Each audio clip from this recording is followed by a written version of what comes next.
उत्तर प्रदेश में शिव चर्चा में भजन बंद है। कारण क्या है नहीं जानते हैं।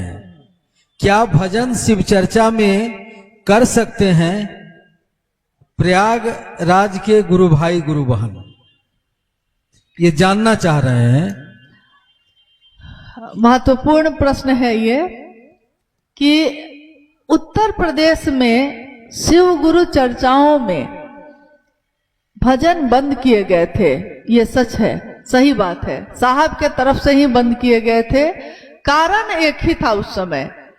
कारण ये था कि लगभग 20 वर्षों पूर्व, 20 साल पहले, जब गुरु भाई लोग बिहार से उत्तर प्रदेश आए थे महादेव की चर्चा के लिए, तो जिस मंच से वो चर्चा कर रहे थे, भजन हो रहे थे, तो भजन होना जैसे ही शुरू हुआ, बहुत सारी महिलाएं भूतखेली का खेल खेलने लगी, अपने शरीर को झुमाने लगी, पूरा शरीर का कपड़ा अस्त व्यस्त हो गया, सर का बाल खुल गया, वो जोर जोर से अपना सर को पटकने लगी।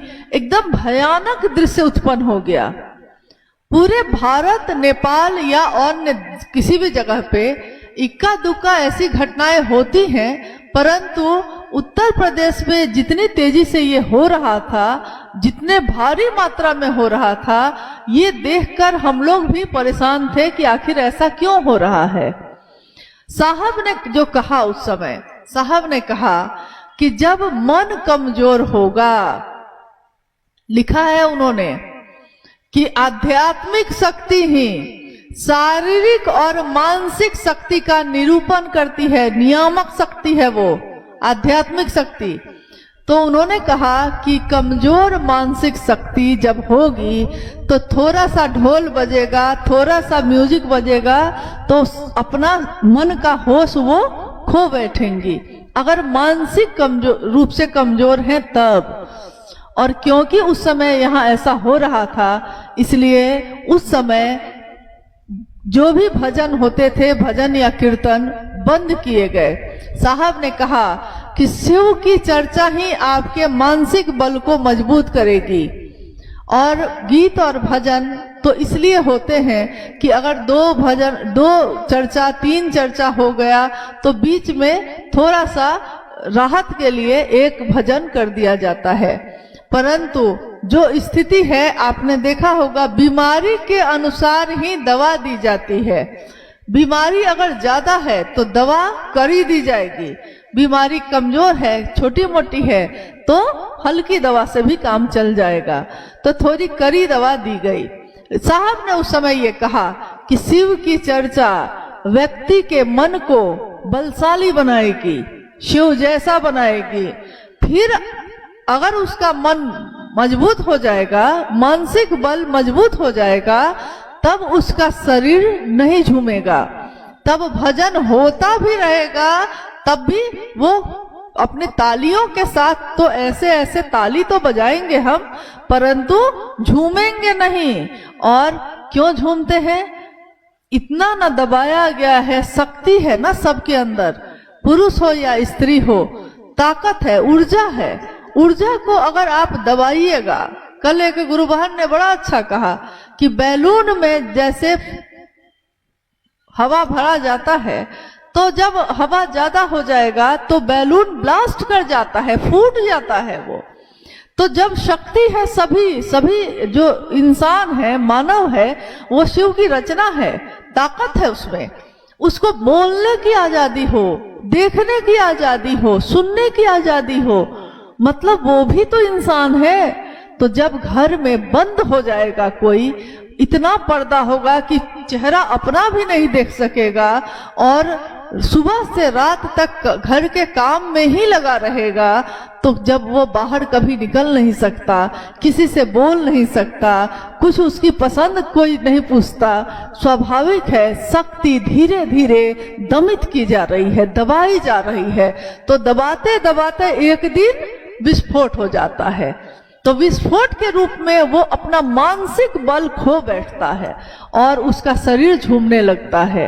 तो जिस दिन हम महादेव की बात करना शुरू कर देते हैं तो अब वो गुरु बहन या वो गुरु भाई बोलने लगे, बाहर निकलने लगे, दूसरों से मिलने लगे, सुनने लगे, हमको ये पसंद है, हमको ये नहीं पसंद, बोलने लगे, तो मानसिक बल बलशाली हुआ, मजबूत हुआ।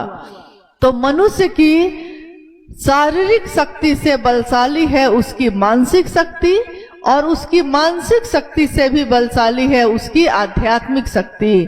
तो आध्यात्मिक शक्ति जब बलशाली होगी उसके बाद कुछ भी होता रहेगा, आपके ऊपर इन चीजों का कोई प्रभाव नहीं पड़ेगा।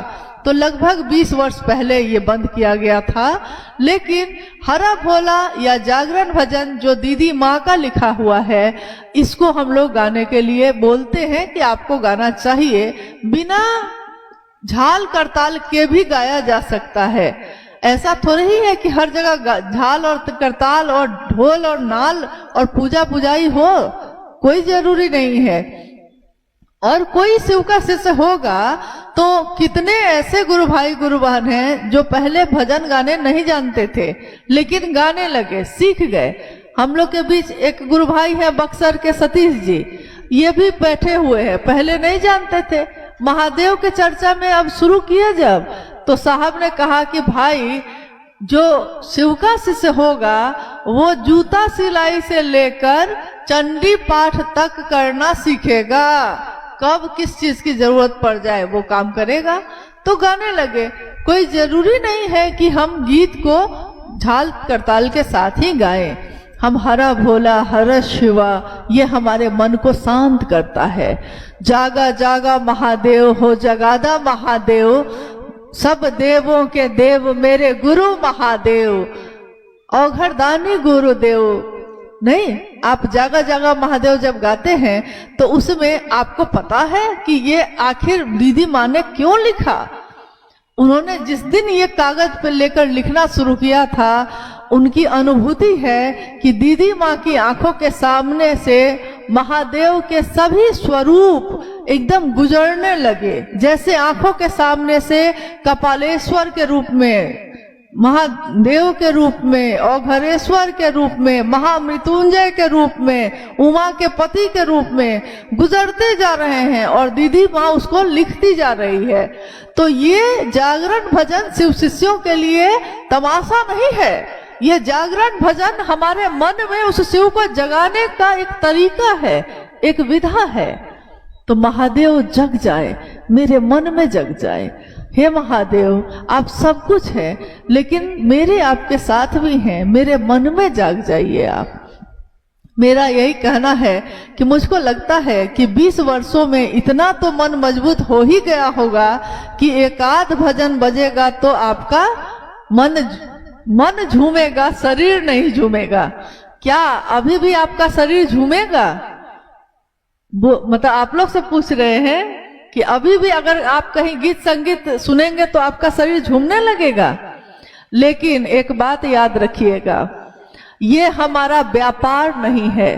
कोई अगर इसको व्यापार बना के चल रहा है, कोई अगर ढोल पुजाई और 5,000 10,000 लेकर 5 भजन और 10 भजन गा रहा है, वो शिव का शिष्य तो कदापि नहीं हो सकता।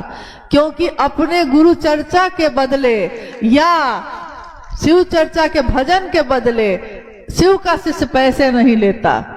हाँ, दूसरे जगह लेगा, दूसरे जगह लीजिए। गुरु चर्चा में ऐसा नहीं करना है। हमने अपनों का व्यापार नहीं किया, हम अपने बच्चे का, अपने पति, अपने पिता माता का व्यापार नहीं करते। वैसे ही हम अपने गुरु शिव का भी व्यापार नहीं करते हैं और ना करेंगे और ना करने देंगे किसी को। ये हमेशा सोच के रखिएगा कि धीरे धीरे उत्तर प्रदेश में भी मानसिक बल मजबूत हुआ है। थोड़े बहुत भजन आगे जाकर, अभी तो नहीं, अभी कुछ दिन और बंद रहेंगे, लेकिन आगे चलकर धीरे धीरे छोड़े जाएंगे। लेकिन ये याद रखिएगा कि हमको क्यों रोका गया और किस कारण से हमको ऐसा करने के लिए मना किया गया है। खैर, आज का ये शिव गुरु महोत्सव जो यहाँ के सभी गुरु भाई गुरु बहनों ने अथक परिश्रम से और सामूहिक प्रयास से आयोजित किया। सभी गुरु भाई गुरु बहन जो यहाँ बैठे हैं, सब साहब और दीदी के बगिया के फूल हैं। हम सब एक परिवार हैं, शिव शिष्यों का परिवार है ये।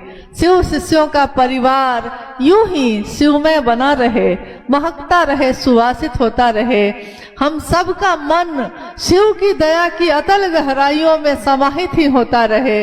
यही साहब हरिंद्रानंद जी की, माँ नीलमानंद जी की अपने गुरु शिव से कामना है। हम सब की भी यही कामना है कि हम सबका मन शिव की दया की अतल गहराई में डूबता रहे, डूबता रहे। आप सभी के चरणों में मेरा प्रणाम है। आप सबको मेरा प्रणाम।